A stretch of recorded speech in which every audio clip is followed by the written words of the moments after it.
Hello there. Welcome to the Glow Up Method. This is the place where we talk all things about illuminating who you are, sparkling, bringing out your inner joy, sharing that energy of yours with the world. Hello. My name is Natasha and I will be your host today. I am so excited to be here. Yeah, hi, hello. I'm in some sparkles. Can you see all this? Hello. Hi. What a difference. And I was going to change, but I felt like today was one of those days where I just needed to let my sparkle out. So we had a few of my friends at the gym had planned this event, mostly my friend. I just kind of helped collect things and was like, hey, here, let me make a spreadsheet here or there, whatever. It was very easy as far as for me, but it was so rewarding. So tonight, 70 of our closest gym friends, plus the instructors, all got together for a Christmas party. How cool is that, right? We went to actually one of our classmates' restaurant. It's beautiful French restaurant, Papillon. It's in Newark, California. Please go. Oh my gosh, I had this beef that absolutely melted in my mouth, and this cheesecake. You know how cheesecake is usually like this dense thing? No. And I ate an orchid. Yeah, I did. It was an edible orchid, and I was like, hey, I don't remember the last time I was offered an edible orchid. So yeah, when in Papillon, we're going to eat edible orchids. So it was such a lovely time to see everybody, A, out of their sweaty gym clothes, and B, just to gather with a group of people who are just vibing at a frequency so beautiful. Like the energy, the flow, the conversations, the acceptance of everybody, the like welcoming of everybody, the teamwork of everyone, the gratitude.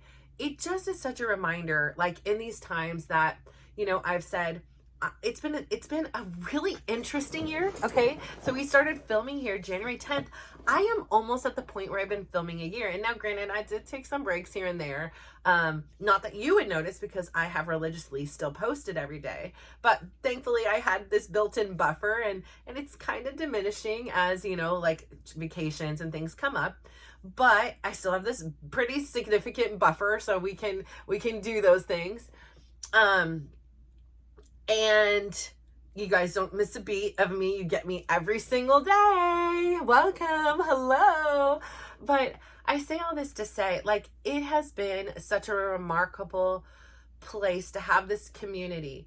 I don't know where I would be without the support. And it's not necessarily directly support. It's a support in the way that sometimes I'm over there venting, and it's very rare. Like, like usually I'm sharing my good energy, but part of my journey I'm learning now is to honor what my voice is, honor what my story is. And it's not all about my story, but sometimes it is my story, and I want to share that. And I also really am curious about other people's stories too. It's this beautiful two-way street that you have these connections and you have a conversation and you can connect somebody else to somebody else too, who may be going through something, who may need that kind of support.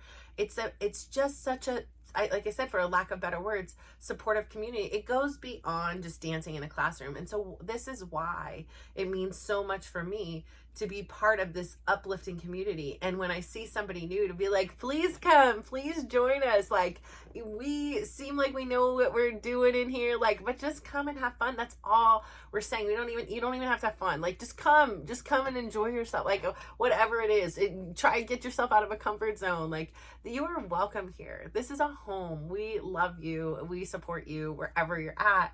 And so it was such a beautiful time. And the theme of the night was dress to impress. And so, I just decided I would, put on this little sparkly thing. And, it was such a beautiful time. I have to say, like, putting on this dress was very symbolic, which is why I still remain in it. I put on the dress and I kind of felt like Cinderella. Like, I felt like I had arrived. When I come from a place where, I started at 300 pounds, and if I show people that picture, there's times where they're like, were you pregnant here? And I was like, no, I hadn't been pregnant in 13 years. So to come from this place where it was a rock bottom physically, I have high blood pressure, fatty liver disease, high cholesterol, pre-diabetic. And those are the things I'm aware of. There's probably a million bazillion other things going on within my body because I was really neglecting myself. I really wasn't taking care of myself. And I was basically taking years and minutes off my life.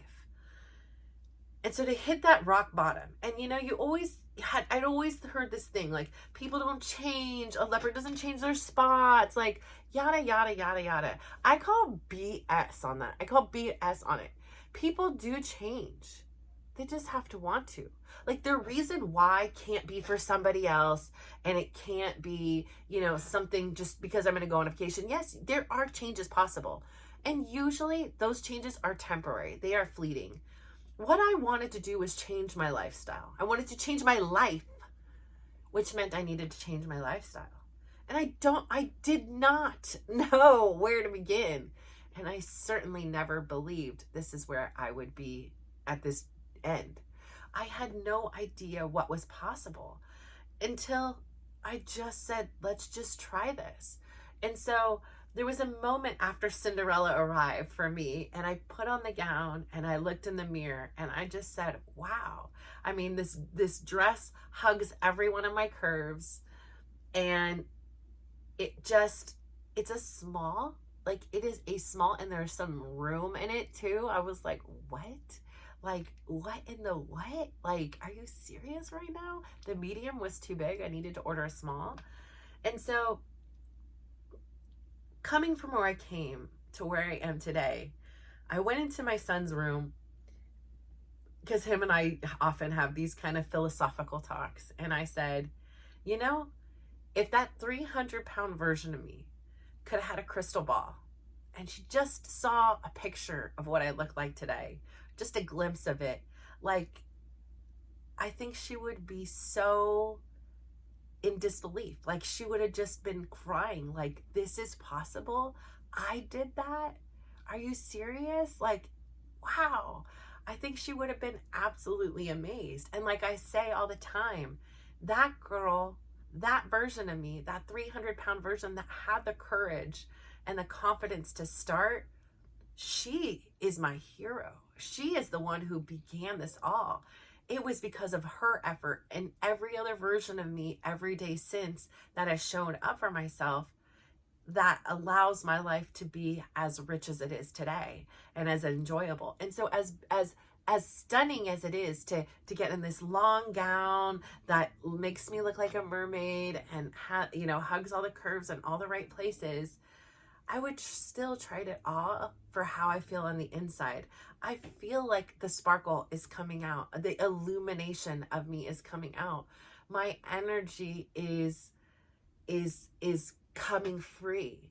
And I love that. I love it so much. And it's not because I run or I intermittent fast, or that has nothing to do with it. What it does have to do with is the fact of how I am exploring who I am. And I want that so deeply for you. The reason I sit here day in and day out and day in and day out is because I do believe everybody's story has a purpose. And I do believe everybody's story has a lesson in there. And there are no mistakes. There are just learning lessons. And so for me, yes, it was going to take a real long time to make those changes to go from 300 pounds to where I am today. But like I told my son, is every day I was just committed to being 1% better. Every day I committed to being that day's best. And that was the recipe for success. I didn't beat myself up about it. And yeah, there were times that I struggled, right? Like to walk or not walk when I'm in my pain, like to do 20,000 steps or 10,000 steps. This is like, we are Goldilocks. And not only are we Goldilocks, and that's a fixed situation, our life changes every day. Who we wake up as, who we go to sleep as, we are different. Like, I really do believe in this thought that like we are reborn each day. Every time we wake up, it's a new birth of us. There's a new version of us. It is a clean slate. We do not need to be this right-handed version of who we've always been. We get the freedom and the free will to be whoever we want to be. And yes, some things may seem strange or odd to make these adjustments and adaptations, but it is possible. If a 300-pound version of me can suddenly be wearing a size small in a gown on a Sunday evening for a Christmas party for a bunch of her fitness friends, like, what? My gym friends? Like, if you would have told me 3 years ago I'd have gym friends, I would have been like, well, what are you talking about? Like, that's not possible because I don't go to a gym. So we can change. It's just, what is your why? Why do you want this change? Why do you want this transformation in your life? What is it for? For me, I wanted to see my kids. I wanted to see my grandkids. And not only did I want to see them, I didn't want to just look at them. I wanted to be able to interact and play. And I wanted to be able to go up my freaking stairs and not be out of breath.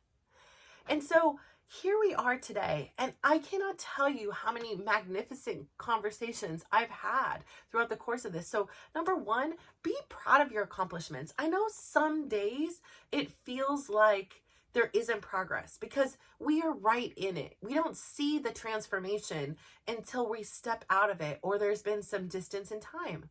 I was talking to a girlfriend today, and I just had to say, like, since I've known you, you have already grown so much. Like, it's tremendous. Here's something, here's something, here's something. And you realized you did not need other people's energy to influence you or take you down. Like, that takes a lot of emotional maturity. That is humongous growth. That deserves to be celebrated. Just as every decision I've made up till here until now deserves to be celebrated. You know, I have to admit this, like, I have told you, I am, having a week and a part of this healing journey in this disillusion or whatever it is of my marriage. And I came to a place where I was thinking, why don't, in a curious way, like, why am I having these feelings? Like, why am I thinking of this person despite whatever has transpired that has really hurt me and really hurt my kids? Why is it I'm still thinking of this person suddenly very fondly and I want to be in this person's proximity? What is that? What is going on for me? And instead of beating myself up about it, like, why don't I hate him? I was just curiously questioning what was going on. And, part of me is of the belief that I don't want to live with regrets. I just don't. I would hate to continue to suppress myself. Like, so for so many years, because I was a people pleaser, I literally didn't listen to any of the intuition on the inside or any of my emotions. I just shoved that down. Quiet up over there, girl. There's nothing to say here. Your voice doesn't matter. You don't matter. And so in this journey of these last few years, I've found my voice. And I am learning how to use it in a healthy way. I'm learning how to understand, number one, what is in my needs? Like, what is it I want? What are my thoughts? And number two, I'm having the courage to express them. Now, does that mean I'm going to get the result I want? No, this is real life. There are other people. They have their emotions. They have their own stories and experiences. But in order to be me, I need to honor who I am. I need to be able to say the things I want to say when I want to say them to whom I want to say without worry about judgment or concern of somebody else. This is my life and this is your life. And I think that we should have this freedom. And, I did what I wanted to do, and it's been an interesting 24 hours, let me tell you that. I didn't expect the 24 hours to go as they were. I'm looking for clarity. I'm looking to understand who Chris is and who I am. I'm looking for some clarity to say, independent of anything else, let's say Chris never puts in a minute of work. Would I be willing to put in work independent of what he does and put in the same amount of work I put into my physical, mental, and emotional transformation? Do I have the capacity to do that, not knowing what the end result would be? And I don't know that question. That is the question. I don't know the answer. And this is where I'm looking for the clarity. I'm looking to understand and learn to see, can I accept Chris for who he is, the way he is, and all I know he is? Or is that too big of a ask for me? It's an interesting conundrum to be in, because there's parts of me that have that human connection, that long for a hug or a touch or anything like this, that long for companionship. And with the person that's imprinted on me most, right? My significant other of 25 years, even though it's not been a blissful 25 years. So there's still this part that loves him. And that confuses me, because like even today, as I sat back and rewatched to publish today's post, it was talking about a very different version of me. A person who was not feeling all the love, a person who was feeling very hurt, a person that was very confused, a person that had her boundaries really crossed. And good for her. She, that version of her was in the, like when Goldilocks went along and this bed's too hard and this bed's too soft. That bed was a little bit hard. It was a lot of bit hard. And it wasn't right. But I was coming from a really soft bed, and that bed was so soft. It was like mush. She just let anything happen. And so, like I say, there's this correction, right? From this way too soft side that just kind of is like a doormat getting walked all over, and let me just, nervously, anxiously make sure that Chris is okay, and enable crappy behavior and accept bad behavior because that's what I deserve, because my mom left me and I was born a teen parent, whatever rationalization, because people bullied me and I believed them, whatever my stories were. But here's the thing. Here's the most important thing.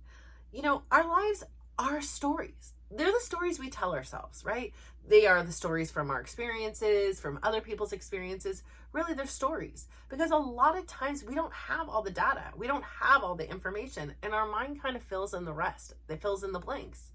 And so the beauty of the fact that our life is a story is this. Are you ready? We get to rewrite it. How are we looking at our lives? What are we looking at it like? How am I looking at my significant other? How am I looking at my kids? How am I looking at my living situation?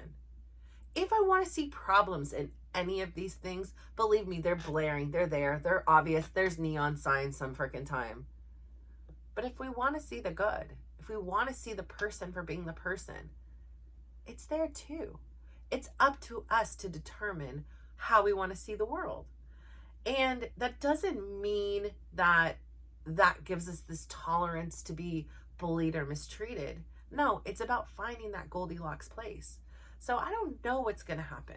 It's very conflicting and it's very confusing, but yet in some ways I have some clarity. In some ways I feel more secure than I have in the past. And I don't know why that is. And I don't know what exactly happened to make that change, besides the fact that I had changed. I had a conversation with him, and instead of judging him for the actions and wanting to parent him and say, you're not doing this right and you did this right, I just sat and listened. I just listened. And it was nice to hear his side, but I also listened to the silence. Like, again, it was kind of like the Chris show. And I know that's a lot coming from me, who's sitting here just chatting away and nobody's feeding back and talking to me, right? I'm freaking talking to a camera. It's not lost on me. I'm sitting here talking to a camera to you, right? But that's what it was. It was like he was just, there was no question about how I was. There was no question about how am I doing. There was no question about how the kids are doing. It was the Chris show. And I wasn't offended by it, but I was aware to it. And, it was a fascinating experience to be out of the relationship, but yet have a piece in, have a piece of my heart in it, and not feel offended by it is just to say, this is just who he is. And, again, that's where I sit and say, for me, is that someone I want to be with? Because again, like everybody else, I've shared this story hundreds of times. and it's imprinted on me. It's a story from Oprah, how she talked about how out of all the thousands of people that she interviewed throughout her 20 plus year career, that at the end of every interview, every person, from dignitaries to the homeless to people in jail to anybody at all walks of land, all walks of people from all walks of land, they always ask the same thing at the end. Was I good enough? What did I do good? I don't think if they say, was I good enough? Like, did I do good? Like, they just want to be seen. That was the gist of it. And that really, really made an impression on me. And I can see that in other people, but sometimes I couldn't always see that in Chris for whatever reasons, whatever history, that for some reason that tumultuous relationship, of all the things that I have repaired and healed and have improved upon, for whatever reason, that relationship I harbor a lot of hurts and I harbor a lot of resentment in ways that I can release, but as soon as something comes back up again, it's right there. It's ever present in my life. And so it really impacts in a negative way the relationship, which does not mirror who I am, because I'm a forgiving person. You know, I was talking to a friend today and I was saying, you know, here's the situation. I've said it to you guys again. I've said it so many times that my parents were teen parents and I'm a parent, right? And so I know that I have done some things that I did not intend to hurt my kids, but inevitably I hurt my kids, and it literally may put my kids in therapy or has already put my kids in therapy because of something I said or did or didn't do. Was that ever my intent? No, it was not. I never ever woke up one day. I never ever had one thought like, how can I intentionally hurt my kids? Never. Like, the thought never crossed my mind. And even knowing I did hurt my kids hurts me deeply. Yeah, hurt them by saying, no, you're not going out at this hour, or no, you're not wearing the outfit. No, I don't care that hurts you. That's my job. I'm your mom. I'm your disciplinarian. If you look at me as your friend all the time, then I'm probably not being a good mom, because that means I'm not disciplining you and telling you no and go do the dishes or whatever else you need to do to be a part of this Russo community here. And what level of standard we have as far as when we leave the house and what we, you know, what kind of clothes and things like that we're wearing or whatever while you're a young child. So, you know, here's the thing is that we are going about this life, and I literally forgot what I was talking about. I don't know why. I just literally, I haven't feel like I haven't done that in a hot minute, but I haven't slept much, so maybe that's why. But we're going, I'm lost. I'm going to go on to another subject now. That was a total, come on, I know you know, like, you're just shouting it at me. You're like, you were talking about this. Don't know, totally gone. Oh well, freaking 48-year-old brains over here. Oh, I think I was talking about the fact that, like, forgiveness. Yes, forgiveness. And I was telling them about how the fact that, like, but I forgive my parents. Like, I totally forgive my parents for the way I grew up. It took me a long time to not be like, oh, well, my parents did this. Oh, dad did this. My mom did this. Like, yes, they did these things. And yes, they hurt me. They were also really good times, but they never had the intent to hurt me. Because you know why I know that? Because I never had the intent to hurt my kids. And so there's no way I believe that they would have hurt me. And so I just believe, again, they did the best they could with the tools they had at the time. It doesn't mean now they have better tools and sharper tools.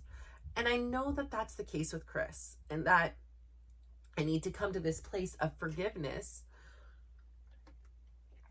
because he's doing the best he can with the tools he has. Can I do that is the question. Do I want to do that? Is it worth it for me to do? I don't know. I don't have that clarity yet. But what I do know is this. Right now, today, something changed. I don't have that anger in me. I honestly, today, don't even have the hurt. I just have acceptance and awareness of who he is in a different form. It doesn't mean he has awareness or acceptance for me, but what it means is I see him for exactly who he is. And it's sad. I feel sad for him And I don't know what will happen. Like, I don't know what will happen in that relationship. But what I do know is the 300-pound version of me, if she could see me now, would have been over the top, over the moon, so excited of what was yet to come. And so I think for me, it was a great symbolism, because there was this whole part of the journey, like where I'm at today. It was like, here we are. We're faced with the fact that we want to make a change. What is my changes I want to make? There's a certain level of standard I want to be treated with. Like, I want to be seen. I want to be heard. I obviously want to be heard. I'm here sitting talking to myself, right? Like, I want to feel empowered and uplifted by my partner. I want to feel a sense of safety in my partner's arms. And, you know, as much as it is scary out there, like, I have to make that decision. Like, do I want to keep my family together? Do I want to, let's say when the kids are all gone and living their own life, is Chris the person that I want to spend the rest of my life with? And there are parts of me that can absolutely say yes, but there are parts of me that can absolutely say, I think I deserve better. And so that's the question, is which one is weighing heavier on my heart? And here we are, it's the holiday season, which makes things even more intensified, as well as compounded with birthdays and financial stress and all kinds of different things, emotional well-being stress. And so I say all that to say, like, it is okay to not know the answer. Just like when I started this 300-pound journey, I had no idea and no promises and no guarantees of what the outcome was. And it takes discipline. It takes consistency. It takes knowing that I'm going to get up and I'm going to show up as the best version of me each day. And it doesn't mean I necessarily have a plan, but along the way, the plan starts to reveal itself and you start falling into it. So like I say, I wasn't meditating. That's a part of my daily thing. I wasn't daily dosing of dysregulation in the shower. It's a part of my daily routine. I wasn't going to a gym. It is a part of my daily routine. Like, there are so many things in which my life has changed I couldn't have imagined. And even if I would have imagined and you told me these were the things I'd be doing, I'd be like, yeah, freaking right. Do you know who I am? So I say all that to say, I really am grateful for you to be here. If you are making progress and you are going through changes in your life and you're not seeing the results as fast as you want to, be patient. Be kind to yourself. Don't start ridiculing yourself and say, oh, this isn't happening fast enough. You're not on the right time. You need Ozempic, whatever. Listen, you don't. You just need to be kind to yourself. That's step one. Number two, be grateful for where you are. The fact that you can do the things you do and things like that, be grateful for yourself. And number three, be patient. Be patient. Good things will come. If you're working and you're making progress and you're not just sitting back like, I'm going to be patient over here and do nothing and make things worse. No, you're going to stay exactly where you are, stuck. But if you put in the effort, even just a little bit of effort, I'm not talking moving mountains kind of effort, just a little bit of effort, I promise you, you will see progress. It's going to take time, and you need to celebrate each win, each pound, each half pound, each whatever it is. You need to celebrate it, because that is progress. And the more you celebrate it, the more you tell yourself that I am amazing because I made this change, the more accepting you become of making change. And if that's what you want, that's why you're sitting here, is you see something in your life that isn't working the way you want to be. Don't feel right on the inside, whatever it may be, you need to have that awareness. So I say all this to say, thank you for tuning into my sparkles today. Hello there. I wish I could show you the full gown, but this camera does not, I'm not the most tech savvy lady here, but I'm really grateful to have this moment with you and to celebrate my triumphs. And I really want to celebrate yours with you. So I hope you understand, if a little me over here can go from 300 pounds to wearing a size small figure hugging dress with a bunch of fitness people, heck, anything is possible. And so it's a great reminder right now for me and for you, like when I'm going through this time of divorce and there is uncertainty and I don't have any reassurances of what the outcome is, I know that anything is possible that I put my mind to. So it's just up to me to say, how bad do you want it? And do you want it at all? So I say, I would say thank you so much for tuning into me today. I adore you. I love you. You sparkle. Keep illuminating. Keep sharing your journeys. Keep just being you. I am so proud of you. Please go out there today. Give somebody a big smile. Give them a compliment and just watch how they glow up. Bye. Oh, I forgot to turn it off. Oh my gosh, silly me.